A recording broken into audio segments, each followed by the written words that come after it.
Jesus Cristo falou que estamos vivendo exatamente como nos dias anteriores ao dilúvio. Vem aí um dilúvio, amados irmãos, mas não é um dilúvio de água, porque Deus prometeu que não viria outro, mas um dilúvio de fogo. Apocalipse capítulo 20. Deus vai purificar esta terra de pecado. Deus vai purificar, e todo aquele que entrar na arca será salvo. Lemos aqui em Mateus 24, verso 37. Abra sua Bíblia. E como foi nos dias de Noé, assim será também a vinda do Filho do Homem. Como é que foi os dias de Noé? Vocês duvidam, amados irmãos, que a nossa geração está vivendo como nos dias de Noé, ou quem sabe pior ainda? O verso 38.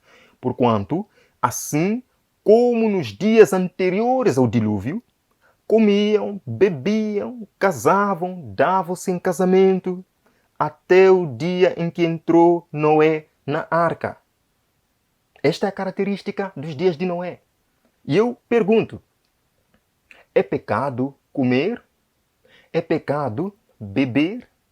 Casar, dar-se em casamento é pecado? Não. É que os homens andavam tão preocupados, tão ocupados com comer, com beber, tão atarefados com assuntos sobre casamento, que não tinham tempo para enxergar os sinais. Queridos irmãos, eles viram os animais entrando na arca e mesmo assim não tomaram a decisão de entrar na arca. Isso está acontecendo hoje. Estamos vendo sinais de que o dilúvio está chegando e nós não estamos percebendo isso. Nós não estamos preocupados com isso, porque estamos mais ocupados em comprar, vender, comer, beber, casar e divertir-se. Estamos vendo sinais do dilúvio? Estamos vendo movimentos dominicais, amados irmãos, vindo com força. E nós não estamos vendo essas coisas.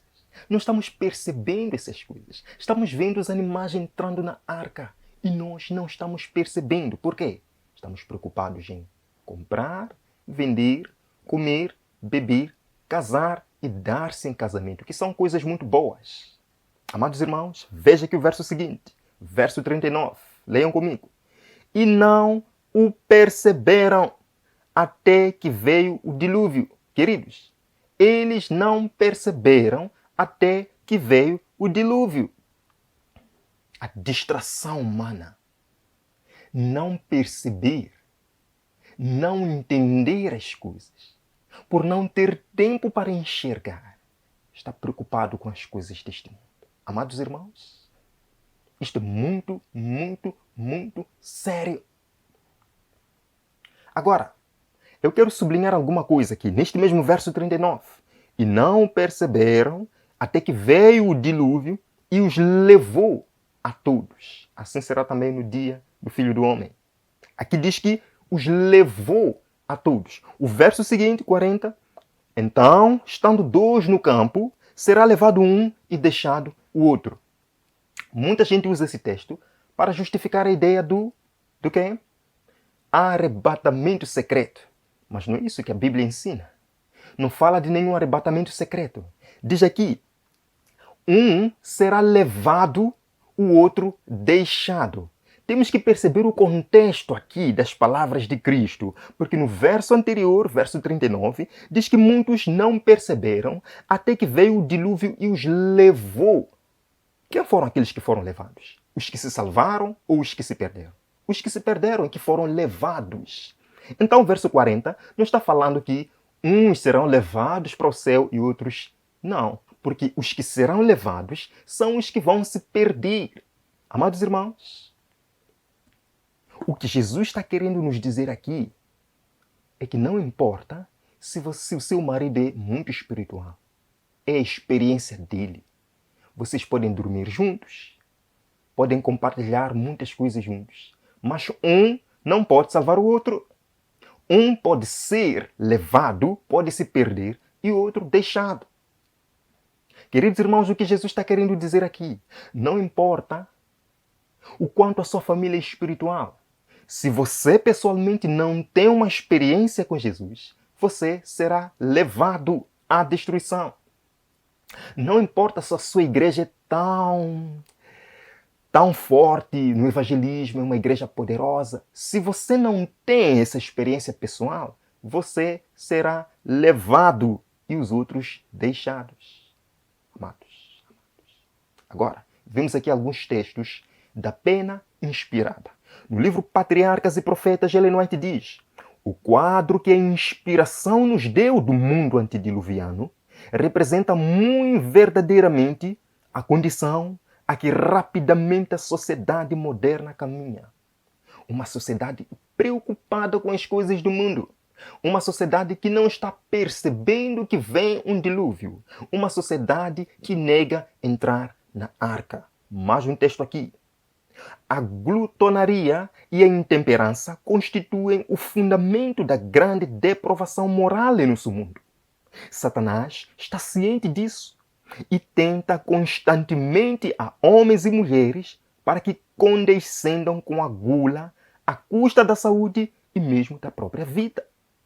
Comer, beber, vestir-se tornam-se o alvo da vida para o mundo. As pessoas estão preocupadas com comer e beber, vestir-se. É o alvo do mundo e muitos se perderão por causa disso. Tal estado de coisas existia antes do dilúvio. E este estado de dissipação é uma das marcantes evidências da breve terminação da história terrestre. Mais um texto. Sabemos que o Senhor virá muito em breve. O mundo está rapidamente se tornando como os dias de Noé. Ele se acha entregue à condescendência egoísta. O comer e o beber são levados a excessos. Os homens estão tomando nocivas bebidas alcoólicas que os deixam transtornados. Vocês podem dizer, não, isso não acontece dentro da nossa igreja. Ah, é? Não acontece mesmo? Queridos irmãos, beber é pecado. O álcool é pecado, sim. Não há debate quanto a isso. Continuamos aqui. Nos dias de Noé, a esmagadora maioria se opunha à verdade.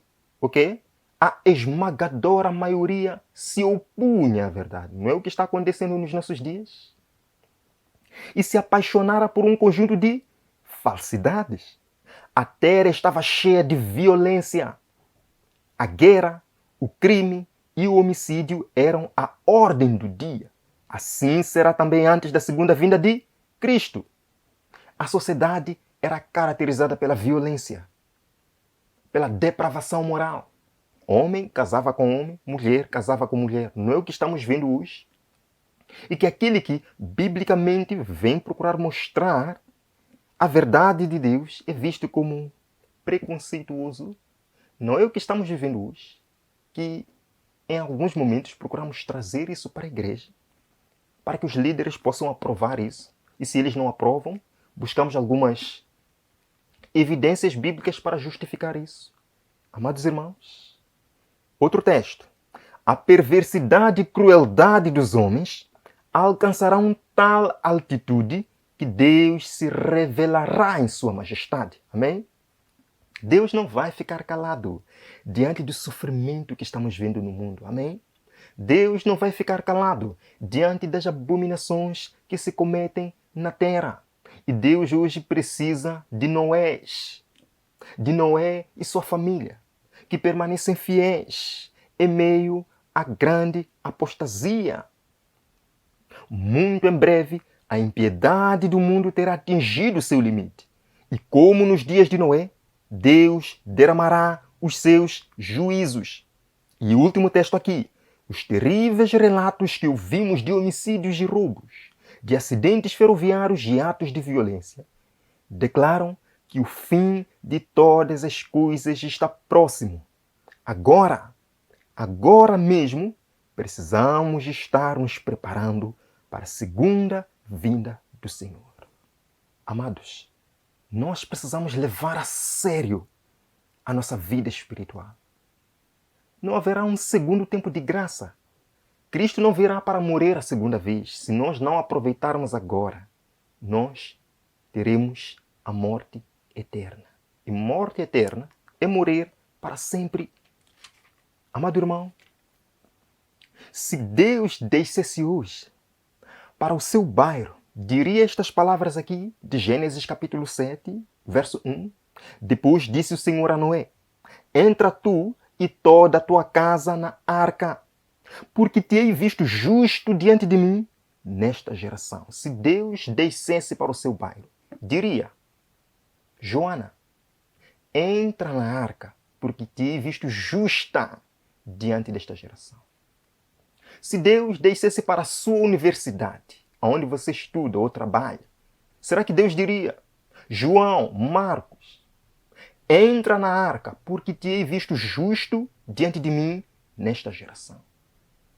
Se Deus descesse para a igreja hoje, diria para ti também: entra na arca, porque te hei visto justo diante de mim nesta geração?